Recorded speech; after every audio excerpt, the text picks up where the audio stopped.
Bible time நிகழ்ச்சிக்கு உங்கள் யாவரையும் நாங்கள் அன்புடன் வரவேற்கிறோம். கடந்த சில வாரங்களாக நாம் எப்படி வாழ வேண்டும் என்ற தலைப்பில் எபேசியர் புஸ்தகத்திலிருந்து ஆராய்ந்து வருகிறோம். இன்றைக்கும் நாம் தொடர்ந்து We Walk in Love, நாம் அன்பிலே நடக்கிறோம் என்ற தலைப்பில் எபேசியர் 5ஆம் அதிகாரத்திலிருந்து ஆண்டவர் வார்த்தையை தியானிக்க இருக்கிறோம். வாங்க டாக்டர் எபி நம்மோடு பகிர்ந்து கொள்ளுகிறதை கேட்போமா? ஹியூமன் பீயிங்ஸ்க்கு மிக முக்கியமான ஒரு தேவை எது அப்படின்னு சொல்கிறாங்கன்னா, உணவு, சாப்பாடு, தண்ணி, தங்குவதற்கு இடம். அது உடல் ரீதியான ஒரு தேவை. அடுத்தது முக்கியமான தேவை எது அப்படின்னு சொல்கிறாங்கன்னா, சேஃப்டி நீட்ஸ், பாதுகாப்பு. அது மட்டும் இல்லை, ஸ்டெபிலிட்டி, பாதுகாப்போடு சேர்ந்து ஒரு ஸ்திரத்தன்மை. மூன்றாவதாக ஒரு தேவை இருக்குது அப்படின்னு சொல்கிறாங்க. அது என்ன தேவை அப்படின்னா, ஒரு அன்பு. அன்பு செய்ய வேண்டும், அன்பை மற்றவர்கள் காட்ட வேண்டும். குறிப்பாக மற்றவர்கள் அன்பை காட்ட வேண்டும் என்பது ஒரு தேவையாக இருக்குது. ஸோ இன்றைக்கு நாம் சிந்திக்கக்கூடிய ஒரு காரியமும் அன்பை குறித்து தான். அதை குறித்து எபேசியர் 5ஆம் அதிகாரம் வசனங்கள் 1 மற்றும் 2 அதிலிருந்து நாம் சிந்திக்க இருக்கிறோம். உங்களுடைய வேதாகமத்தை எபேசியர் 5ஆம் அதிகாரத்துக்கு திருப்பிக் கொள்ளுங்கள். முதல் வசனம், 2ஆம் வசனம். ஆதலால் நீங்கள் பிரியமான பிள்ளைகளைப் போல தேவனை பின்பற்றவர்களாகி, கிறிஸ்து நமக்காக தம்மை தேவனுக்கு சுகந்த வாசனையான காணிக்கையாகவும் பலியாகவும் ஒப்புக்கொடுத்து நம்மில் அன்பு கூர்ந்தது போல நீங்களும் அன்பிலே நடந்து கொள்ளுங்கள். இன்றைக்கு நாம் சிந்திக்க போகிற இந்த பகுதிக்காக நான் கொடுத்திருக்கிற தலைப்பு We Walk in Love, நாம் அன்பிலே நடக்கிறோம். இது 7வது பாடம் இந்த எபேசியருக்கு எழுதின நிருபத்தில்.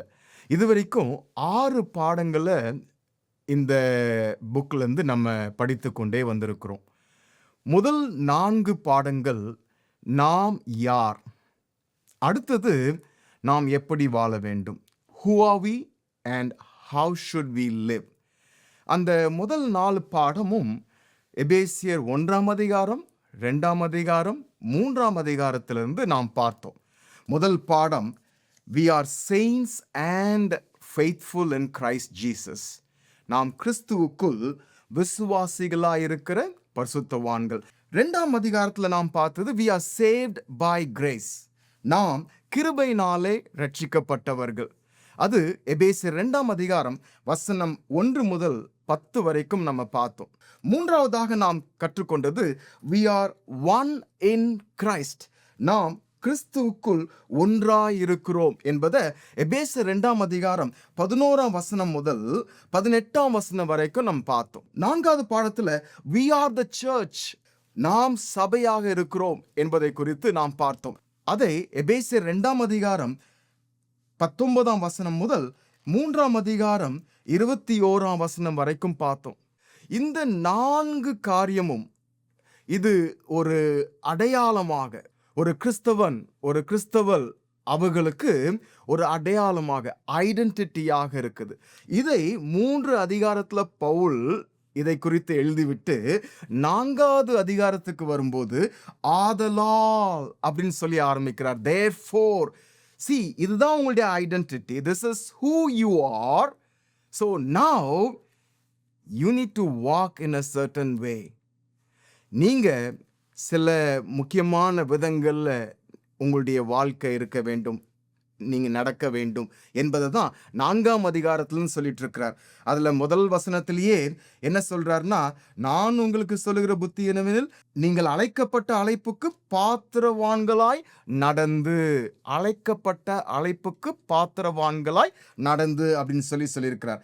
அடுத்தது 17ஆம் வசனத்துல பார்க்கும்போது, புறஜாதிகள் போல வீணான சிந்தையில் இனி நீங்க நடக்காமல் அப்படின்னு சொல்லி சொல்றாரு.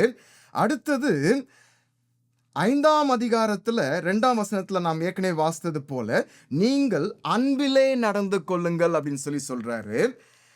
அடுத்தது நாம் 5ஆம் அதிகாரத்துல பார்க்கும்போது வெளிச்சத்தில் நடந்து கொள்ளுங்கள்னு சொல்லி சொல்றாரு.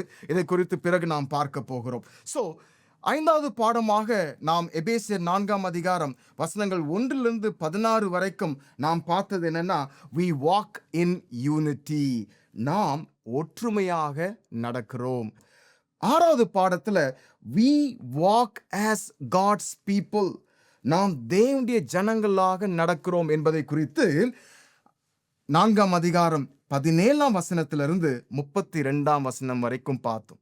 ஸோ இன்றைக்கு 2 வசனங்கள் தான். இந்த 2 வசனங்கள் ரொம்ப முக்கியமான வசனங்கள். ஏன் அப்படின்னா, இதுவரைக்கும் பவுல் சொன்னதை வைத்து 4ஆம் அதிகாரத்துல அழைப்புக்கு பாத்திரவான்களாய் நடக்கணும்னு சொல்லிட்டு திரும்பவும் ஒரு முக்கியமான காரியத்தை பவுல் எபேசு பட்டணத்துல இருக்கக்கூடிய விசுவாசிகளுக்கு சொல்றார். ஆதலால் நீங்கள் பிரியமான பிள்ளைகளைப் போல தேவனை பின்பற்றுகிறவர்களாகி.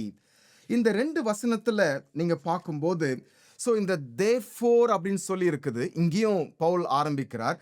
இதற்கு முன்னதாக 4ஆம் அதிகாரம் 17ஆம் வசனத்துல ஆதலால்னு சொல்றாரு.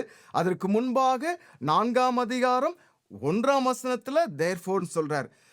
அந்த முதல் 3 அதிகாரத்தை வைத்து கொண்டே இதுதான் உங்களுடைய அடையாளம், ஆகையால் இப்படி நடக்க வேண்டும். இதுதான் உங்களுடைய அடையாளம், ஆகவே இப்படி நடக்க வேண்டும். இதுதான் உங்களுடைய அடையாளம், ஆகவே இப்படி நடக்க வேண்டும் என்று அவர் சொல்லிக் கொண்டே வருகிறார். therefore அப்படின்னு சொல்லி, ஆகையால் என்று சொல்லி இந்த இடத்துல ஸ்டார்ட் பண்ணியிருக்கிறார். இந்த 2 வசனத்துல நான் பல குறிப்புகளாக பிரிக்கவில்லை. இந்த 2 வசனத்துல இருக்கக்கூடிய முக்கியமான வேர்ட்ஸை உங்களுக்கு ஹைலைட் பண்ணி கொடுக்கணும் அப்படின்னு சொல்லி நான் விரும்புகிறேன். ஸோ அதில் ஃபர்ஸ்ட் நம்ம பார்த்தோம் therefore, ஆகையால் அப்படின்னு சொல்லி, ஆதலால் அப்படின்னு சொல்லி நம்ம பார்த்தோம். அடுத்தது இதில் நம்ம பார்க்கக்கூடியது என்னன்னா, நீங்கள் பிரியமான பிள்ளைகளை போல. இங்கிலீஷ் பைபிளில் எப்படி இருக்குன்னா as beloved children. இன்னொரு டிரான்ஸ்லேஷன்ல எப்படி இருக்குன்னா dearly loved children அப்படின்னு சொல்லி சொல்லப்பட்டிருக்கு. dearly loved children. ஸோ இந்த beloved children அப்படின்னு சொல்லி பார்க்கும்போது நிச்சயமாகவே நமக்கு எபேசியர் 1ஆம் அதிகாரம் நம்முடைய மனதுக்கு வர வேண்டும். ஏனென்றால் எபேசியர் 1ஆம் அதிகாரத்துல 6ஆம் வசனத்துல நாம் எவ்விதமாக வாசிக்கிறோம், தம்முடைய தயவுள்ள சித்தத்தின்படியே நம்மை இயேசு கிறிஸ்துவின் மூலமாய் தமக்கு சுவிகார புத்திரராகும்படி முன்குறித்திருக்கிறார், அல்லது தம்முடைய பிள்ளைகளாகும்படி முன்குறித்திருக்கிறார். ஸோ 1ஆம் அதிகாரத்திலேயே நாம் பார்த்தது என்னன்னா, இது நம்முடைய அடையாளமாக ஒரு ஐடென்டிட்டியாக இருக்கு. நாம் தேவனுடைய பிள்ளைகள். இந்த இடத்துல வரும்போது 5ஆம் அதிகாரத்துல அதை தான் பவுல் ஞாபகப்படுத்துறார். நீங்கள் பிரியமான பிள்ளைகளை போல. 1ஆம் அதிகாரத்துல மாத்திரம் இதை குறித்து சொல்ல, ஈவன் 2ஆம் அதிகாரத்துல கூட 2ஆம் அதிகாரம் 4ஆம் வசனத்துல வாசிக்கிறோம், தேவனோ இரக்கத்தில் ஐஸ்வர்யம் உள்ளவராய் நம்மில் அன்பு கூர்ந்த தம்முடைய மிகுந்த அன்பினாலே. நம்மில் அன்பு கூர்ந்தார் அப்படின்னு சொல்லி இந்த இடத்துல வாசிக்கிறோம். அடுத்தது 2ஆம் அதிகாரம் 19ஆம் வசனத்துல வாசிக்கும் போது, ஆகையால் நீங்கள் இனி அந்நியரும் பரதேசிகளுமாயிராமல் பரிசுத்தவான்களோட ஒரே நகரத்தாரும் தேவனுடைய வீட்டாருமாயிருந்து. நீங்கள் தேவனுடைய பிள்ளைகள், நீங்க எல்லாம் தேவனுடைய ஜனங்கள், எனக்கு அன்பானவர்கள், எனக்கு பிரியமானவர்கள். இதை குறித்து ஏற்கனவே பவுல் எழுதிவிட்டு திரும்ப அவர்களுக்கு ஞாபகப்படுத்துறார், நீங்கள் பிரியமான பிள்ளைகள். அடுத்தது இதுல வாசிக்கிறது என்னன்னா, தேவனை பின்பற்றுகிறவர்கள் ஆகி. imitate God. இங்கிலீஷ் பைபிள்ல be imitators of God அப்படின்னு சொல்லி இருக்குது. தமிழ்ல அதை குறித்து வாசிக்கும் போது தேவனை பின்பற்றுகிறவர்களாகி அப்படின்னு சொல்லி.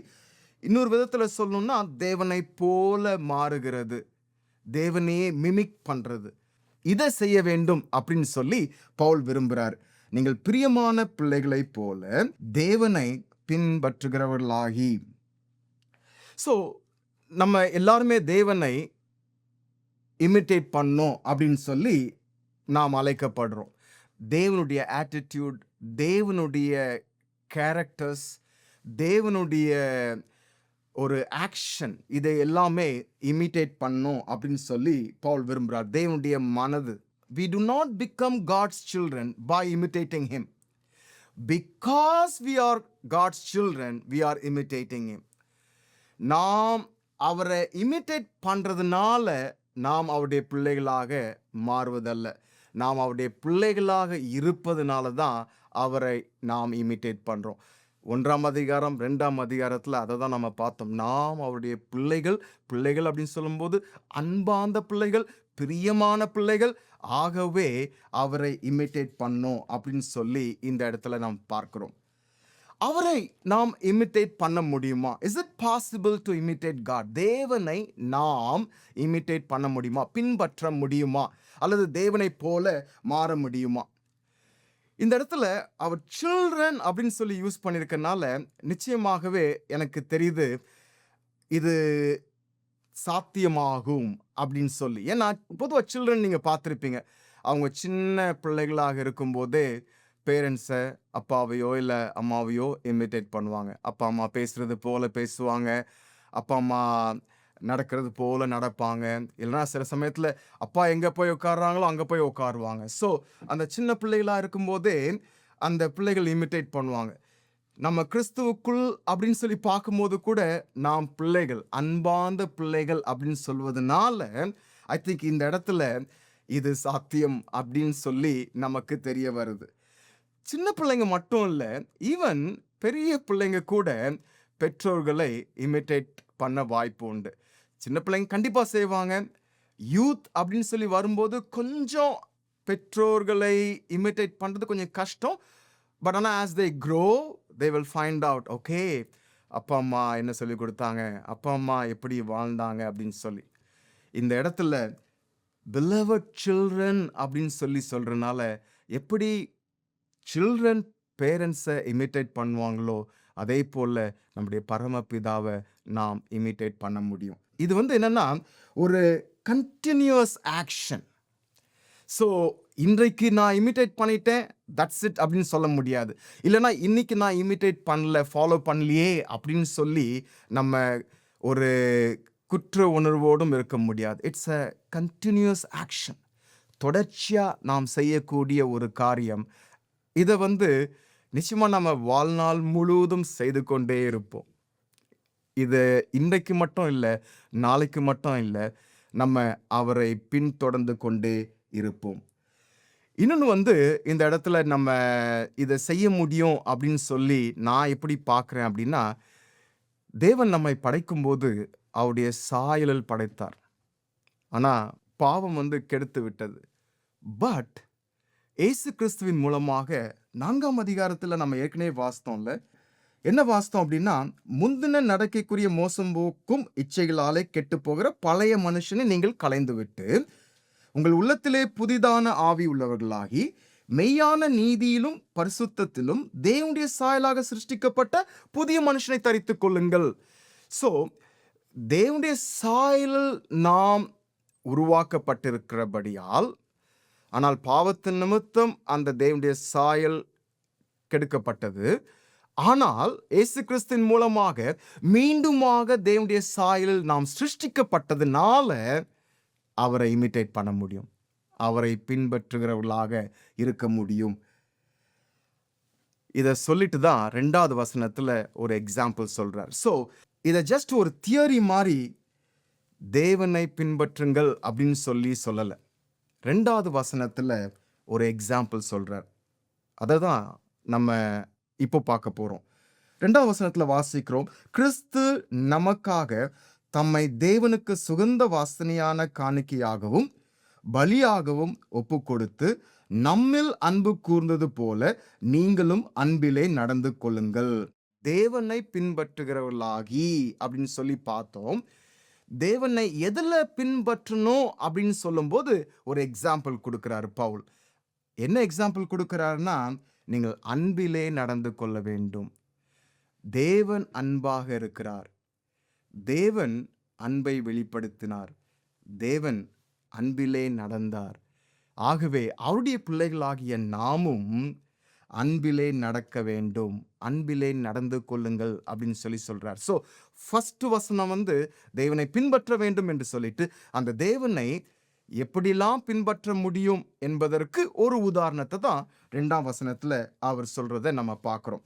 ஸோ இந்த 2ஆம் வசனத்துல நாம் பார்க்கக்கூடியது என்னன்னா, கிறிஸ்து நமக்காக தம்மை தேவனுக்கு சுகந்த வாசனையான காணிக்கையாகவும் பலியாகவும், ஓகே, அந்த பகுதியை இறுதியா பார்க்கலாம். ஃபர்ஸ்ட் நம்ம பார்க்கக்கூடியது என்னன்னா, பலியாகவும் ஒப்பு கொடுத்து நம்மில் அன்பு கூர்ந்தது போல. ஸோ குமாரன் தம்மையே நம்மை ரட்சிப்பதற்காக, மீட்பதற்காக ஒப்பு கொடுத்தார். அதை குறித்து யோவானுக்கு எழுதின சுவிசேஷம் 10ஆம் அதிகாரத்துல வாசிக்கும் போது, யோவான் 10ஆம் அதிகாரம் வசனங்கள் 17-18 வரைக்கும், நான் என் ஜீவனை மறுபடியும் அடைந்து கொள்ளும்படிக்கு அதை கொடுக்கிறபடியினால் பிதா என்னில் அன்பாயிருக்கிறார். ஒருவனும் அதை என்னிடத்திலிருந்து எடுத்துக்கொள்ள மாட்டான். நானே அதை கொடுக்கிறேன். அதை கொடுக்கவும் எனக்கு அதிகாரம் உண்டு, அதை மறுபடியும் எடுத்துக்கொள்ளவும் எனக்கு அதிகாரம் உண்டு. இந்த கட்டளையை என் பிதாவினிடத்தில் பெற்றுக்கொண்டேன் அப்படின்னு சொல்லி இயேசுவானவர் சொல்றார். இயேசுவானவர் பிதாவானவர் கட்டாயப்படுத்துறதுனால தன்னை ஒப்பு கொடுக்கல. அவர் தன்னார்வமாக, அவரே முன் தன்னுடைய ஜீவனை கொடுக்கிறார். அதை தான் நம்ம 18ஆம் வசனத்துல வாசிக்கிறோம். அதை கொடுக்கவும் எனக்கு அதிகாரம் உண்டு, அதை மறுபடியும் எடுத்துக்கொள்ளவும் எனக்கு அதிகாரம் உண்டு அப்படின்னு சொல்லி வாசிக்கிறோம். இப்படிதான் இயேசுவானவர் தம்மை நமக்காக கொடுத்தார். அடுத்தது எபிரேயர் 7ஆம் அதிகாரத்துல பார்க்கும்போது, எபிரேயர் 7ஆம் அதிகாரம் 27ஆம் வசனம், எபிரேயர் 7ஆம் அதிகாரம் 27ஆம் வசனம், அவர் பிரதான ஆசாரியர்களைப் போல முன்பு சொந்த பாவங்களுக்காகவும் பின்பு ஜனங்களுடைய பாவங்களுக்காகவும் நாடோறும் பலியிட வேண்டுவதில்லை. ஏனெனில் தம்மைத்தாமே பலியிட்டதினாலே இதை ஒரே தரம் செய்து முடித்தார். இயேசுவானவர் நம்மை மீட்பதற்காக, நம்மை ரட்சிப்பதற்காக கொடுத்தது ஒரே தரம். பிரதான ஆசாரியர்கள் என்ன செய்வாங்கன்னா, முதல்ல அவங்க தங்களுடைய சொந்த பாவங்களுக்காக பலி செலுத்துவாங்க.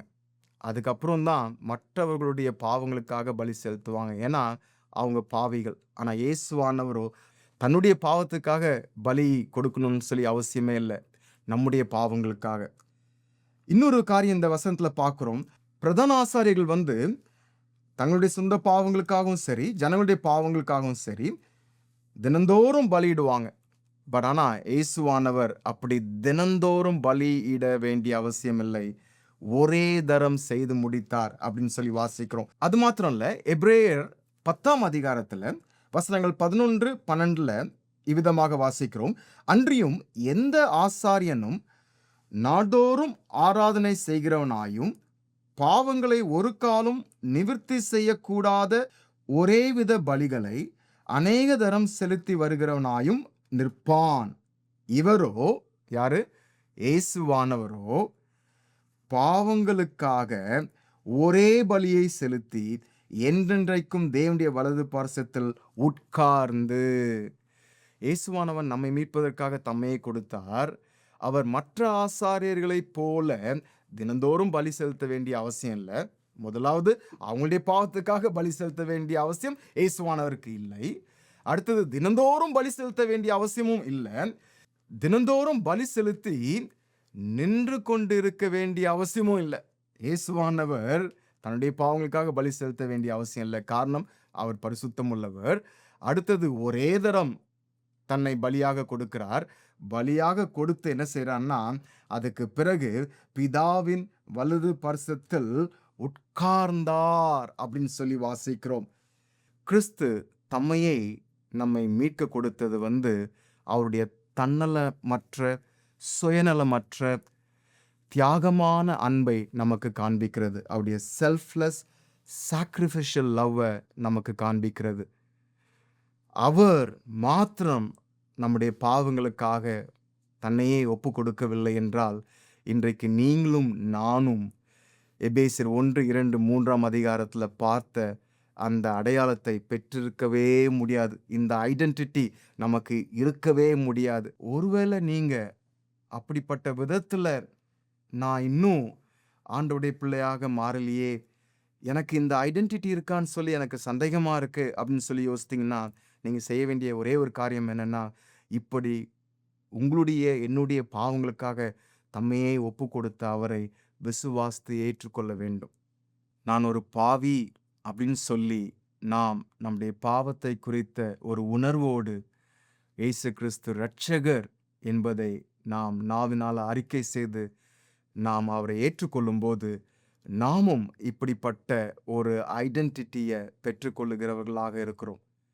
கிறிஸ்துவானவர் இந்த இடத்துல பார்க்கும்போது பலியாகவும் ஒப்பு கொடுத்து நம்மில் அன்பு கூர்ந்தது போல, நம்மில் மட்டும் இல்லை. பவுல் கலாத்தியர் 2 அதிகாரம் 20 சொல்றார், என்னில் அன்பு கூர்ந்துன்னு சொல்லி. நான் வாசிக்கிறேன். கிறிஸ்துவுடனே கூட சிலுவையில் அறையப்பட்டேன், ஆயினும் பிழைத்திருக்கிறேன். இனி நான் அல்ல, கிறிஸ்துவே எனக்குள் பிழைத்திருக்கிறார். நான் இப்பொழுது மாம்சத்தில் பிழைத்திருக்கிறதோ என்னில் அன்பு கூர்ந்து எனக்காக தம்மை தாமே ஒப்பு கொடுத்த தேவனுடைய குமாரனை பற்றும் விசுவாசத்தினாலே பிழைத்தும் இருக்கிறேன் அப்படின்னு சொல்லி பவுல் சொல்றார். நம்மில் அப்படின்னு சொல்லும்போது எஸ், யாரெல்லாம் இயேசு கிறிஸ்துவை சொந்த இரட்சகராக ஏற்றுக்கொண்டார்களோ அவர்களுக்காக இந்த பவுல் எனக்காகன்னு சொல்வதனால ஐ திங்க் இந்த ஒரு தீர்மானத்தை ஒவ்வொருவரும் தனித்தனியாக செய்ய வேண்டும். அப்படி செய்யும்போது தான் நாம் கிறிஸ்துவுக்குள் பரிசுத்தவான்களாக, விசுவாசிகளாக, ஒரே சரீரமாக, கிறிஸ்துவுக்குள் ஒருவராக காணப்படுகிறவர்களாக இருக்கிறோம். ஓகே, ஸோ இந்த இடத்துல நம்மில் அன்பு கூர்ந்தது போல அப்படின்னு சொல்லி நாம் பார்த்தோம். இந்த இடத்துல பார்க்கும்போது அவருடைய அன்பு ஒரு சாக்ரிஃபிஷியல் லவ் அப்படின்னு சொல்லி பார்த்தோம். உங்க எல்லாருக்குமே தெரிந்த ஒரு சம்பவம். அதே போல அந்த சம்பவம் நிச்சயமாகவே எல்லாருடைய மனதையும் கொஞ்சம் கவலைக்குள்ளாக மாற்றின ஒரு சம்பவம். ஜூன் மாதத்துல அஹமதாபாத்ல நடந்த அந்த பிளேன் கிராஷ். அந்த பிளேன் கிராஷ் நடந்த அந்த இடம் பிஜே மெடிக்கல் காலேஜ், அதுக்கு பக்கத்தில் தான் இந்த சம்பவம் நடந்துச்சு. அந்த ரெசிடென்ஷியல் காம்ப்ளெக்ஸில் இருந்த ஒரு அம்மா செய்த காரியத்தை நீங்கள் எல்லாருமே கேட்டிருப்பீங்க. அவங்க பெயர் மனிஷா. இந்த விபத்து நடந்த உடனே அந்த ரெசிடென்ஷியல் காம்ப்ளெக்ஸ்க்குள்ளாகவும் அந்த ஃபயர் வருது. அந்த ஃபயர் வரும்போது அவங்களுடைய 8 மாத பிள்ளைய தேடுறாங்க. தேடி கண்டுபிடிச்சிட்டு அப்படியே கட்டி அணைத்து கொண்டு அவங்கள பாதுகாக்கிறாங்க. அவங்களுடைய மகனை பாதுகாக்கிறாங்க. அவனுடைய மகனுடைய பேர் தியான்ஷ். அந்த மகனை மட்டும் இவங்க பாதுகாக்கல. அதுக்கு பிறகு ஹாஸ்பிட்டல் அட்மிட் பண்ணுறாங்க. அந்த மகனுக்கு ஸ்கின், தோல் தேவைப்பட்டுச்சு. அந்த அம்மா காப்பாற்றினது மட்டும் இல்லை, தன்னுடைய தோலையும் கொடுத்து அந்த ஸ்கின்னையும் கொடுத்து அந்த மகன், தாய் 2 பேருமே இன்றைக்கு சுகத்தோடு இருக்கிறாங்க. ஒருவேளை இயேசு கிறிஸ்துவின் அன்பை குறித்து பார்க்கும்போது கூட எப்படி இந்த தாய் தன்னுடைய மகனை எப்படியாவது பாதுகாக்கணும்னு சொல்லி விரும்பினாங்களோ அதே போல தான் பிதாவாகிய தேவனும் நம்மை ரட்சிப்பதற்காக தன்னுடைய சொந்த குமாரனை தந்தார். சொந்த குமாரனை மாத்திரம் தரவில்லை, எப்படி இந்த தாய் அந்த ஸ்கின்லாம் கொடுத்தாங்களோ அதே போல தான் தேவன் நம்மை நீதிமான்களாக்கி இருக்கிறார். அவருடைய நீதியையும் நாம் தரித்தவர்களாக இருக்கிறோம். ஆகவே இந்த ஒரு காரியத்தில் அன்பிலே நடப்பது அது நிச்சயமாக முடியும் என்பதில் சந்தேகம் இல்லை. ஓகே, ஸோ இது தேவனுடைய அன்பை குறித்து பார்க்குறோம். அடுத்தது இந்த காரியத்தை இயேசுவானவர் செய்தது தான் எப்படி இருந்துச்சாம், சுகந்த வாசனையாக இருந்துச்சு அப்படின்னு சொல்லி பார்க்குறோம். காணிக்கையாக இது தேவன் ஏற்றுக்கொள்ளக்கூடிய விதத்தில் இருந்துச்சு. ஏன்னா சிலுவையில் அவர் செய்தது எந்த விதமான ஒரு காரியத்தை ஏற்படுத்தியது தெரியுமா? தேவனுடைய கோபாக்கினை திருப்தி செய்யப்பட்டது. Justice has been satisfied and mercy has been given. தேவனுடைய இரக்கம் வழங்கப்பட்டது அவர் சிலுவையில் செய்ததன் மூலமாக. ஆகவே அதன் மூலம் தேவனுக்கு சுகந்த வாசனையாக அது காணப்பட்டது. அப்படி இருப்பதனால நீங்கள் அன்பிலே நடந்து கொள்ளுங்கள் அப்படின்னு சொல்லி இந்த இடத்துல வாசிக்கிறோம்.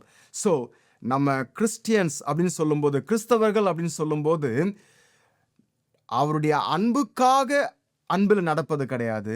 அவர் நம்மில் அன்பு கூர்ந்தபடியால் நாம் அன்பிலே நடக்க அழைக்கப்படுகிறோம். ஸோ நம்ம அன்பிலே நடப்பதற்கு மோட்டிவேஷன் எது தெரியுமா? கிறிஸ்து நமக்காக சிலுவையில் செய்தது தான் ஒரு மோட்டிவேஷன். அவருடைய சாக்ரிஃபிஷியல் லவ். நாம் அன்பிலே நடக்க வேண்டும். அதுதான் நம்முடைய அழைப்புக்கு தகுதியான ஒரு காரியம். கோரி டென் பூம் என்பவர்களை குறித்து நீங்கள் அறிந்திருப்பீர்கள். த ஹைடிங் பிளேஸ் அப்படின்ற ஒரு புக் எழுதினவங்க. அவங்க அந்த செகண்ட் வேர்ல்ட் வார் டைமில்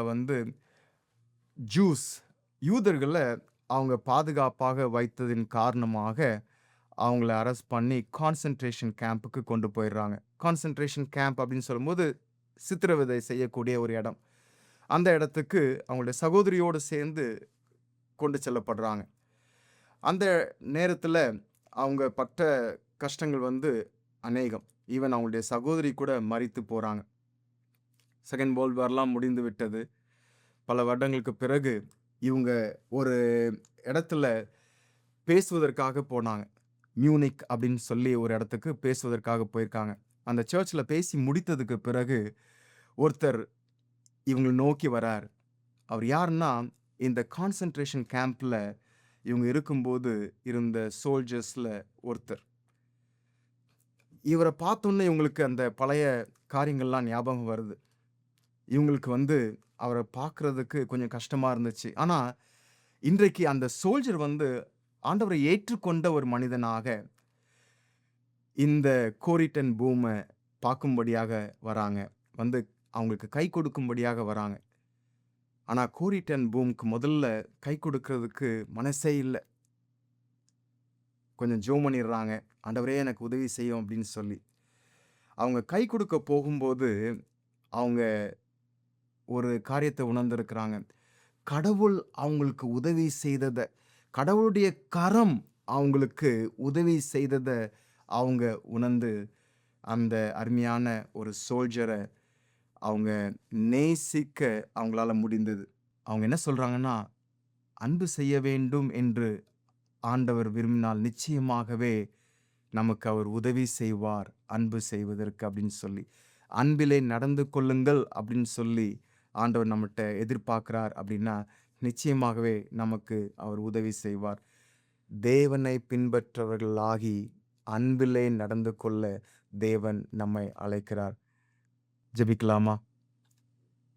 அன்பின் பரலோக பிதாவே, உம்மை துதிக்கிறோம், உம்மை ஸ்தோத்திரிக்கிறோம்.